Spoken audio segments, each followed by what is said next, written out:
Okay, the angle between a line and plane and two planes. So, what we're going to be talking about in this little video is just if you would have a flat surface and I was to say like a piece of paper, and you were to poke a stick through it, okay, at some angle, what angle would, or how would you work out what the angle of that would be?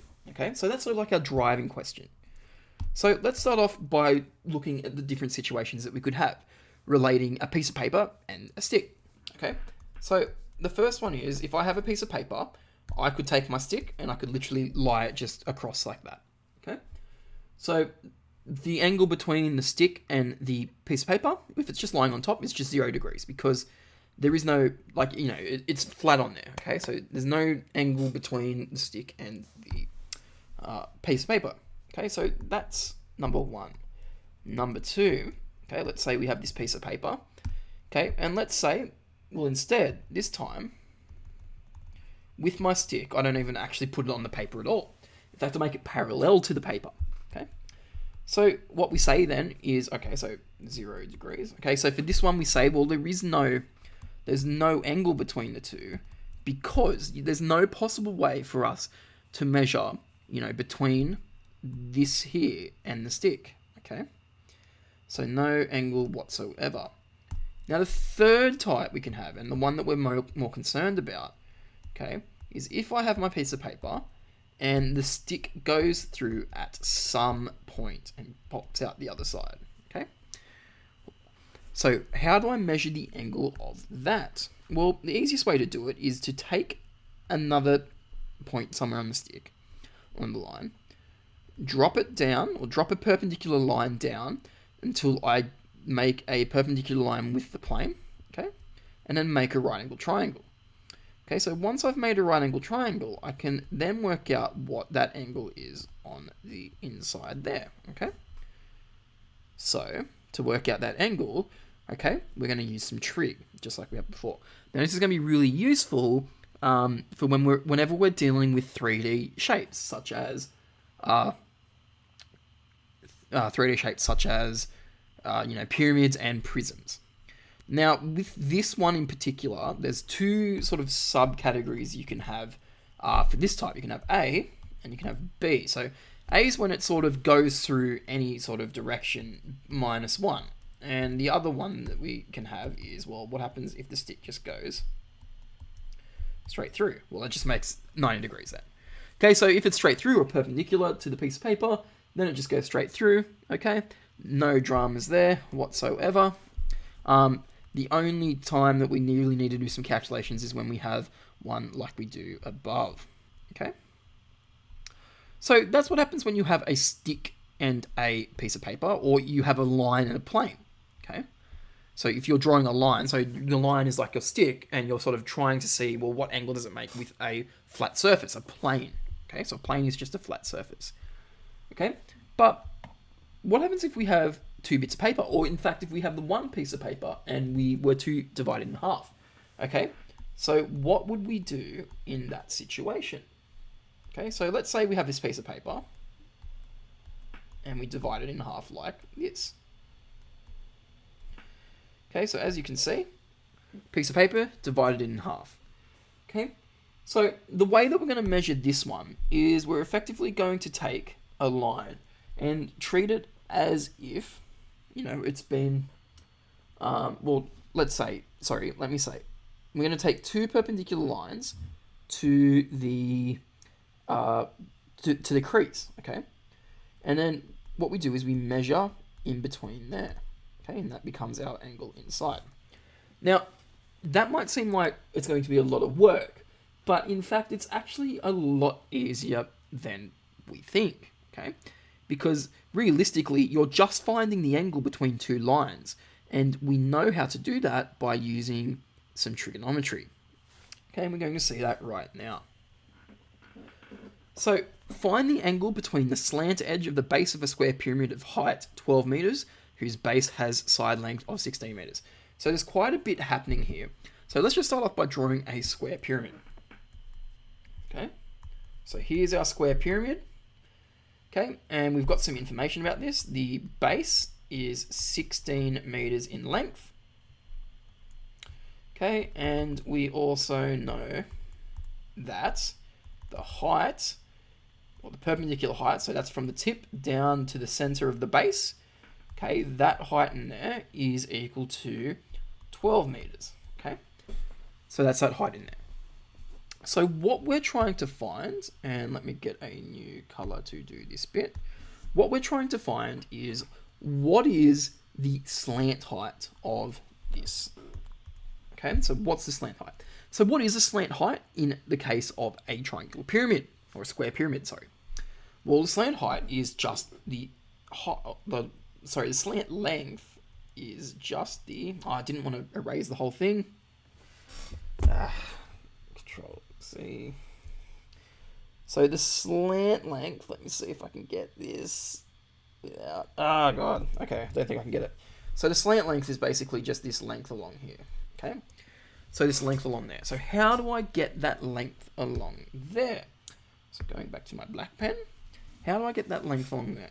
Well, let's start off by looking at a few aspects of this. I've got a height along here, and that's uniform to every single part. I've got this slant length that I'm trying to find along there. And, well, to make a triangle, I know that's perpendicular because it goes straight down, and it meets the plane at a perpendicular or straight up and down. Okay? I can also use it from the corner to the center. Okay? But if I'm going to use the corner to the center, I need to work out, well, what's this length in here? Okay? So I don't even know what this length is here to be able to find what this length is here. Okay? So to do this length, well, like I know that this is in the center, so that means that from here to here is halfway of this length here, which is also 16 meters, and I know that from here to here is also halfway. So this is 8, and this is 8, and that makes a right angle triangle there too. So we've effectively made 2 right angle triangles to try and solve this slant length. So let's take these triangles out and use them to solve the slant length. Okay, so both of these ones are 8 meters, so it's isosceles. Okay, so we're going to use Pythagoras to try and find what this length x is. Okay, so we'll say x squared is equal to 8 squared plus 8 squared. So x is equal to the square root of 64 plus 64, which is 132. Okay, so putting the square root of 132 into a calculator gets us with 11.49 to 2 decimal places. And because it's a length, we prefer to have the decimal opposed to the surd, because you know, we prefer to have those lengths instead, unless it says otherwise. Okay. So now that we know x is equal to that, we can work out what L is. Okay, so we've got this other triangle now. So this is the slant length triangle, like that, where we've got L. Okay, we've got this 12 meter high part here, and we know that x now is 11.49. Okay, so to do L, we're going to do this Pythagoras again. So L squared is equal to 11 squared plus 11.49 squared. Okay, so L is equal to the square root of 12 squared plus 11.49 squared. So L is equal to 12 squared plus 11.49 squared, and that's equal to 16.61, and that's in meters. Okay, so that slant length is equal to 11.61, but we're not asked to find what the length is, we're asked to find what is the angle. So the angle in here, okay, so again over here, the angle is in this bit here. Okay, so we've got the 12 meters and we've got the 11.49 meters. We now know what the big L is, so we can use any of the 3 trigonometric ratios to solve this one. I'm just going to use tan though, because we've got an opposite and adjacent. So tan theta is equal to 12 over 11.49. So theta is equal to theta is equal to the inverse of tan of 12 over 11.49. Okay, so theta is equal to, let's put this into our calculator, 12 over 11.49, close the bracket, and we're going to get our angle, and we'll do it to the nearest, does it say?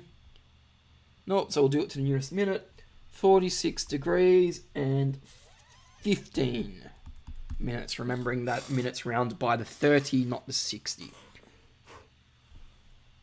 Okay, so it's part A done. So we found the angle between the slant and the base. Okay, so that's this bit in here, so that we found that angle now. So it's kind of like a line and a line and a plane. Okay, so it's a flat base with just the line of the pyramid. Now part B says find the angle between an oblique face of the pyramid and the base. So the oblique face just means finding the length or the angle. The oblique face just means the slanted face. Okay, so it's just another word for that slanted face. So what we've effectively got is our plane or our base along the bottom, and we're wanting to find the angle that we can make with that side to that base. Okay, so we're essentially asking, what's the angle in there? Okay, so to do that, we're going to need a few things. Okay, so going back, well, to do so, we're going to need our height of our pyramid. Okay, and we're going to need our base length of our pyramid. Okay, and we can just use the center of this face, okay, as our point of reference, and we can then make a right angle triangle out of that. So going like this. Okay, so my oblique face is on this side here, but you know, I'm only just using a portion of it, and we're trying to find this angle down here, knowing that this height is 12 and this length is 8. So using my sine, cosine, and tan, I'm going to use tan for this one. This one is tan theta is equal to 12 on 8. So theta is equal to the inverse of 12 on 8, which means that theta is equal to, in this case, is 56 degrees and 19 minutes, making sure we round the seconds appropriately.